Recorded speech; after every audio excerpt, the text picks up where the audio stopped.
Que Dios les bendiga ricamente. ¿Se escucha bien? Lo desmuteé como corresponde, ¿verdad? Bien. Saben que yo estaba pensando, no sé si notaron que generalmente yo dirigía y después predicaba. Entonces encontramos que yo por lo menos encontré que me resultaba más cómodo que dirigieran Tati y Rory, por ejemplo, y que yo no dirigiera cuando predicara. Entonces yo pensaba, pero los tendría que llamar para ponerme de acuerdo en lo que van a cantar, para que coincida con el mensaje de la predicación. Y saben que ellos cantaban algo recién que terminaba diciendo: la muerte es vencida, el rey vivo está. ¿Y saben cómo titulé a la predicación de hoy? La muerte de la muerte. No lo puedo creer.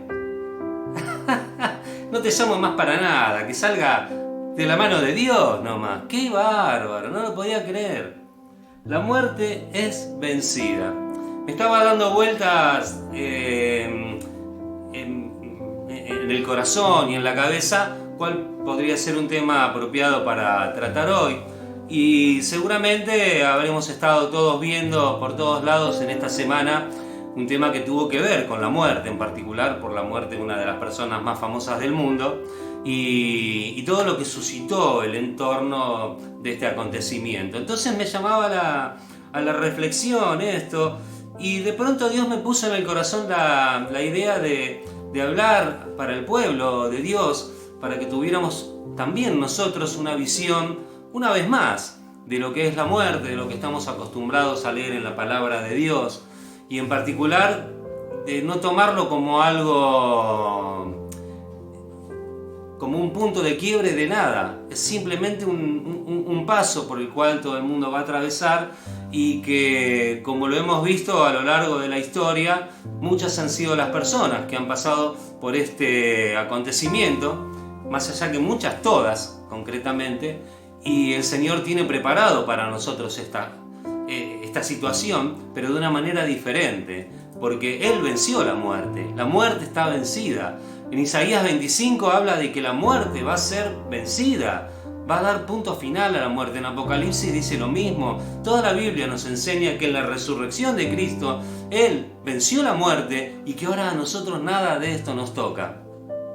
Y no solo esto, sino que estaba revisando un poco mis redes sociales y vi que un pastor amigo había posteado algo también relativo a este asunto, e invitaba a los que leyeran su posteo, que reflexionaran también sobre la muerte y que pensaran de que era momento ahora de entregarse a Cristo, porque en Cristo encontrábamos la solución y la resolución a todo este tipo de dudas con respecto a la muerte en particular, y que si conocíamos a Cristo y le dábamos nuestro corazón, tendríamos vida eterna como la tenemos nosotros, e invitaba a los oyentes, a los lectores, mejor dicho, a que dieran este paso de obediencia. Entonces, bueno, de alguna manera terminó de confirmar también la idea que tenía en mi corazón, y cuando escuché que Rolly y Tati cantaban esto, dije: qué grande que sos, Señor, la verdad, tremendo. Vamos a leer ahora 1 Corintios 15, del 20 al 26.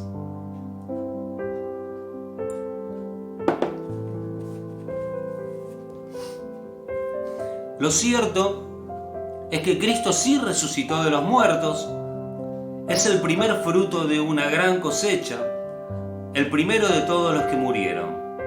Así que, ya ven, tal como la muerte entró en el mundo por medio de un hombre, ahora la resurrección de los muertos ha comenzado por medio de otro hombre. Así como todos mueren porque todos pertenecemos a Adán, todos los que pertenecen a Cristo recibirán nueva vida. Pero esta resurrección tiene un orden. Cristo fue resucitado como el primero de la cosecha. Luego todos los que pertenecen a Cristo serán resucitados cuando Él regrese.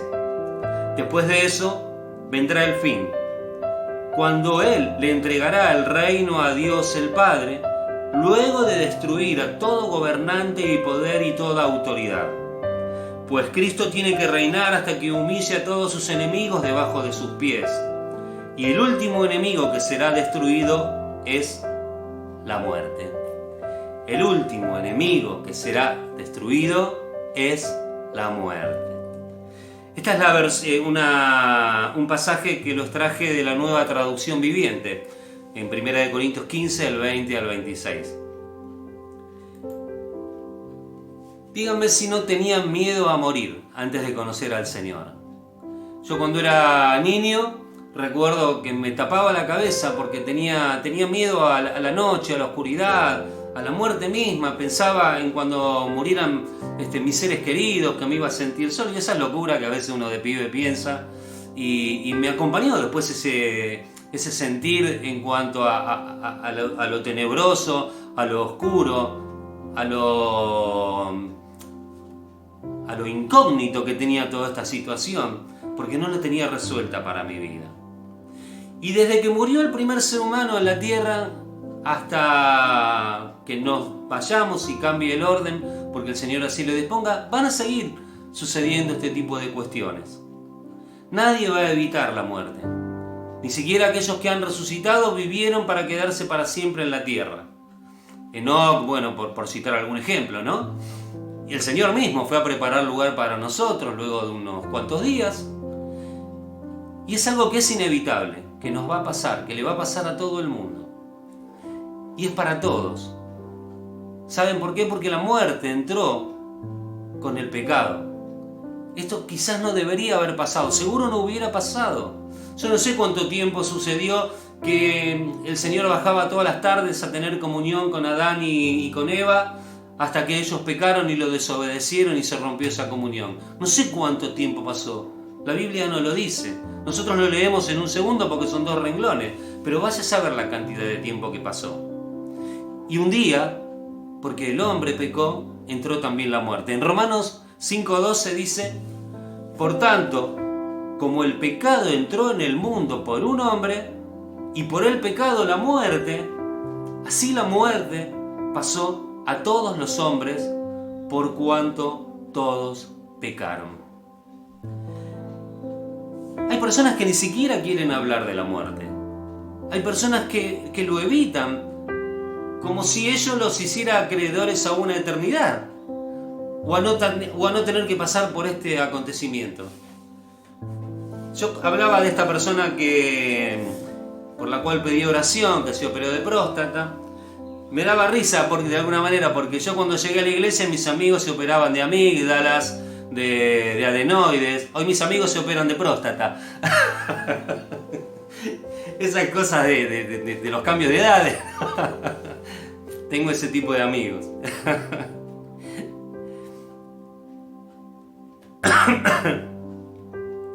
Y muchos niegan esta situación. Y este amigo mío, hace poco, yo hablaba con la esposa, cuando me comentó de que había caído en un cuadro infeccioso y que lo habían tenido que volver a internar, y él le decía, como también me lo había comentado a mí en su momento: no, porque yo, mirá, si después de todo este esfuerzo que hice, hace 8 meses que no veo a mis hijas y a mis nietas, a ver si ahora me muero en la operación y de qué sirvió tanto esfuerzo. Jorge, dejate bromar, vamos a estar orando por vos. Le decía: ¿cómo te vas a morir si estás bien? El médico no te... Sí, estoy bien, pero... Y la tiene con eso, ¿no? Y ahora me decía la esposa lo mismo. Ay, vos sabés, Robert, que empezó con esto a decir que me parece que yo... Pero no le hagas caso, vamos a estar orando, se le decía, ¿no? Otra vez. Y muchas personas hacen un shock en determinado momento de su vida y toman conciencia con esta situación.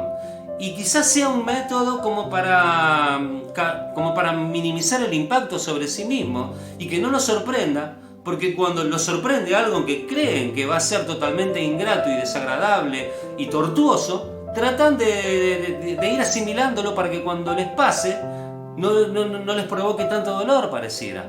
Y hay otros, por el contrario, que lo niegan. Niegan pensar en esto, no quieren hablar de esto. Intentan y buscan de alguna manera que la vida se prolongue cada vez más. De hecho, estamos en camino hacia eso. Miren las estadísticas de la población hace, no sé, 50, 100 años. El índice, la expectativa de vida era mucho menor a la que es ahora. Ahora la expectativa de vida es aproximadamente 80, 100, 120 años. No el promedio de vida, sino la expectativa, que es otra cosa. Y y se va extendiendo cada vez más. Claro, antes que existieran los antibióticos, la gente se moría de una infección que hoy nos resulta impensado. Sin embargo, todo esto fue cambiando. ¿Y cuántas veces el ser humano ignora su futuro? ¿Cuántas veces el ser humano cree que tiene todo dominado, que es poderoso, y un día se dio cuenta, como le pasó a Alejandro Magno, que dice la leyenda o la historia, que él pidió que lo enterraran desnudo, con las manos hacia cierto lugar, porque decía que los médicos no lo habían podido sanar, y que él se iba sin nada, como había venido sin nada, y que tantas riquezas y tanto poderío, siendo un hombre tan joven, había tenido que morir. Y se enfrentan a la muerte distintas personalidades y toman este tipo de actitudes. Pero para nosotros, cuando sabemos que Cristo venció la muerte, entendemos que estamos viviendo de otra manera, que estamos viviendo en otra dimensión. ¿Nunca escucharon ese dicho popular que dice: qué problema que tengo por esto, por aquello y por lo otro, y me vuelvo loco? Y alguien nos dice: no te hagas drama, que menos la muerte todo tiene solución. ¿Nunca escucharon eso? Muchas veces se escucha y hasta por ahí lo decimos. Sin embargo, para nosotros sí tiene solución, porque Cristo, en la cruz del Calvario, entregó su vida por nosotros, para que nosotros, sus hijos, tuviéramos también con Él vida eterna. Gloria a tu nombre, Señor. Romanos 10, 8 y 9 dice: Mas, ¿qué dice? Cerca de ti está la palabra, en tu boca y en tu corazón. Esta es la palabra de fe que predicamos, que si confesares con tu boca que Jesús es el Señor y creyeres en tu corazón que Dios le levantó de los muertos, serás salvo. ¿Vieron la composición de esta frase? Porque yo un día, siempre les comento, ¿no?, que un día me hace ruido de una manera especial un versículo porque detecto que hay algo en alguna frase que me llama la atención como nunca antes. Y hablando de este tema, noté que habla de una manera especial sobre esta situación, porque dice: esta es la palabra de fe que predicamos. Yo siempre dije, bueno, esto lo tengo que usar para cuando quiero que alguien conozca al Señor, para que le entregue su corazón a Dios, para que le entregue su vida al Señor, que confiese con su boca, porque con la boca se confiesa para salvación, como dice acá, ¿no? Pero dice que si creyeres en tu corazón, no solo que lo confieses con tu boca. El apóstol dice que confieses con tu boca y creas con tu corazón. Entonces, ¿cómo? ¿Se puede confesar algo con la boca y no creerlo con el corazón? ¿Y cuántas veces? ¿Cuántas veces vemos que la gente dice cosas y hace otras? ¿Cuántas veces vimos que la gente, creyentes, o a veces nosotros mismos, apostamos a decir algo y por ahí a lo mejor en alguna de nuestras actitudes no lo respaldamos con nuestra vida? Sin embargo, acá el apóstol Pablo recomienda, demanda de alguna manera, que además de creer con la boca y confesar con la boca que Jesús es el Señor, que crean con el corazón. ¿Pero que crean qué? ¿Que crean que Dios existe? ¿Que crean que Dios es bueno? ¿Que crean que Cristo murió por nosotros? Que crean que Dios le levantó de los muertos. Eso es lo que nos va a hacer salvos, dice Pablo. Que confesemos con nuestra boca que Jesús es el Señor, pero que creamos en nuestro corazón que Dios le levantó de los muertos. Y no es que esto se refiera a que es lo único que tenemos que hacer y fuera de esto nada sirve, sino que es una especie de síntesis que entiendo que el apóstol hace sobre esta situación. Porque cuando nosotros creemos que Dios le levantó de los muertos y que Cristo resucitó y que ahora en Él tenemos vida, es cuando entendemos que nuestra salvación es más concreta y más real y más cierta como nunca antes pudiéramos haberla pensado. Porque creer en la eternidad no basta. Yo puedo creer que hay un cielo eterno, yo puedo creer que hay una vida eterna, yo puedo confesar con mi boca que Jesús es el Señor, pero yo tengo que creer, además, que Dios le levantó de los muertos y que en esa vida eterna que Él ha preparado para nosotros, junto a Él va a reinar y va a acompañarnos por toda la eternidad en este camino, en esta morada que Él ha preparado para nosotros. ¿No es maravilloso saber que esto nos va a suceder? Debemos saber que Dios promete una vida en su presencia, gloriosa por el conocimiento personal de su Hijo. Y nos da victoria sobre el pecado, porque recuerdan que dijimos, ¿no?, que por el pecado había entrado la muerte. Pero Cristo, cuando nosotros creemos que Él fue levantado de los muertos y creemos en su resurrección y lo confesamos como nuestro Señor, nos hacemos acreedores a esa vida eterna, porque nos limpia de pecado, nos salva y nos libra de temor por toda la eternidad. Estaba leyendo hace poco a Billy Graham y él comentaba que había un profesor de una universidad de historia que en una oportunidad le había dicho: Billy, estamos creando una generación de cobardes. Somos una generación de cobardes. Y él se rehusaba a creer eso. Sin embargo, le demostró que el hombre actual evade responsabilidades, no quiere tomar responsabilidades. Cuando tiene un ideal por el cual luchar ante la menor adversidad, oculta sus creencias y no las hace prevalecer a rajatabla por sobre los demás. Lejos estamos ahora de imaginar a cualquiera de nosotros probablemente luchando contra un gladiador romano o peleando contra algún león en el Coliseo. Por supuesto, no es lo que nos toca, gracias a Dios. Pero sin embargo, nuestra valentía va implícita en este acto de rendirle nuestra voluntad al Señor. En 2 Timoteo 1, 6 y 7 dice: por lo cual te aconsejo que avives el fuego del don de Dios que está en ti por la imposición de mis manos. ¿Por qué? Porque no nos ha dado Dios espíritu de cobardía, sino de poder, de amor y de dominio propio. Yo no quiero ser cobarde. Yo no quiero tener espíritu de cobardía. No quiero callarme la boca cuando tenga la posibilidad de hacer algo bueno y no hacerlo. Cuando eso bueno que yo pueda hacer signifique exaltar, presentar y testificar del amor de mi Dios. Que Dios nos ayude, que pueda permanecer firme en esta cuestión, esta convicción, en esta fe que el Señor pide que cada uno desarrolle. Que cada uno de nosotros pida al Señor que tenga un espíritu de poder, un espíritu de amor, un espíritu de dominio propio. Señor, yo te amo, yo amo a mi prójimo, amo a mi enemigo. Señor, yo me domino a mí mismo para que no fluya mi vida de pecado, sino que fluya mi vida espiritual ungida por tu Espíritu Santo, para que mi conducta, mi comportamiento, mi respuesta ante cada situación sea poner de manifiesto ese amor que tú has comprado para mí en la cruz del Calvario y esa vida eterna que es la que soluciona todos mis problemas.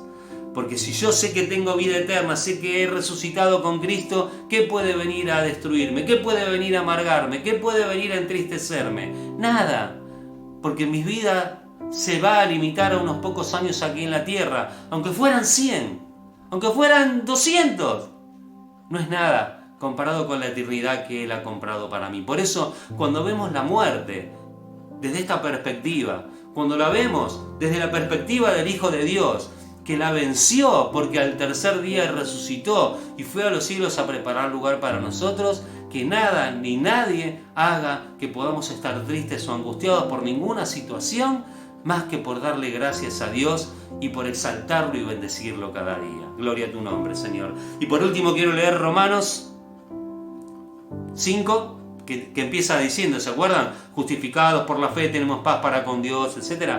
En el versículo 15 al 21 dice: pero el don no fue como la transgresión, refiriéndose en el pasaje anterior a que así como por un hombre había entrado el pecado, ahora por un hombre entraba el regalo de la gracia y de la salvación. Por lo tanto, que era mucho más importante esto que nos tocaba vivir a nosotros ahora, porque si por la transgresión de aquel uno murieron los muchos, abundaron mucho más para los muchos la gracia y el don de Dios por la gracia de un hombre, Jesucristo. Y con el don no sucede como en el caso de aquel uno que pecó, porque ciertamente el juicio vino a causa de un solo pecado para condenación, pero el don vino a causa de muchas transgresiones para justificación. Pues si por la transgresión de uno solo reinó la muerte, mucho más reinarán en vida por uno solo, Jesucristo, los que reciben la abundancia de la gracia y el don de la justicia. Así que, como por la transgresión de uno vino la condenación a todos los hombres, de la misma manera por la justicia de uno vino a todos los hombres la justificación de vida. Porque así, como por la desobediencia de un hombre los muchos fueron constituidos pecadores, así también por la obediencia de uno los muchos serán constituidos justos. Pero la ley se introdujo para que el pecado abundase, mas cuando el pecado abundó, no abundó el castigo, sobreabundó la gracia. Para que así como el pecado reinó para muerte, así también la gracia reine por la justicia para vida. Gloria a tu nombre, Señor. Que Dios nos ayude, que sepamos y estemos convencidos y no dejemos de pensar nunca en esta salvación tan grande que el Señor ha comprado para nosotros, en la muerte de su Hijo y en la resurrección, que es lo que nos libra de dudas, lo que nos libra de temor, lo que nos hace vivir confiados, con un espíritu firme y valeroso en su presencia. Señor, te damos gracias por tu amor y por tu misericordia. Te damos gracias, Señor, porque tú has vencido a la muerte. Te damos gracias porque la muerte es vencida, Señor. Te damos gracias porque ya no tiene poder sobre nosotros. Por más que un día nos toque dejar esta tierra, sabemos, Señor, que tú nos estás esperando con los brazos abiertos por toda la eternidad. Y nos gozamos y te damos gracias por esta salvación tan grande que has permitido que cada uno de nosotros conozca, y porque esta gracia ha sido derramada por ese uno que la derramó para nosotros en la cruz del Calvario, cuando aceptamos ese sacrificio como propio, a tu Hijo, al Señor Jesucristo, dando su vida por nosotros. Gloria a tu nombre, Señor. Gracias, Padre amado, te damos. Gloria a tu nombre. Gracias, Señor. Gloria a tu nombre. Y para terminar, definitivamente, les quiero recalcar el versículo que cité al principio de Isaías 25:8, que dice: destruirá a la muerte para siempre, enjugará Jehová el Señor toda lágrima de todos los rostros. Gloria a tu nombre, Salvador. Si quiere alabar al Señor, levante su mano y dígale que lo ama y que le da gracias por esta promesa gloriosa y maravillosa que ya se está cumpliendo en nosotros. Gloria a tu nombre, Salvador. Gracias, Señor. Gloria a tu nombre. Gracias, Divino Rey. Gloria a tu nombre.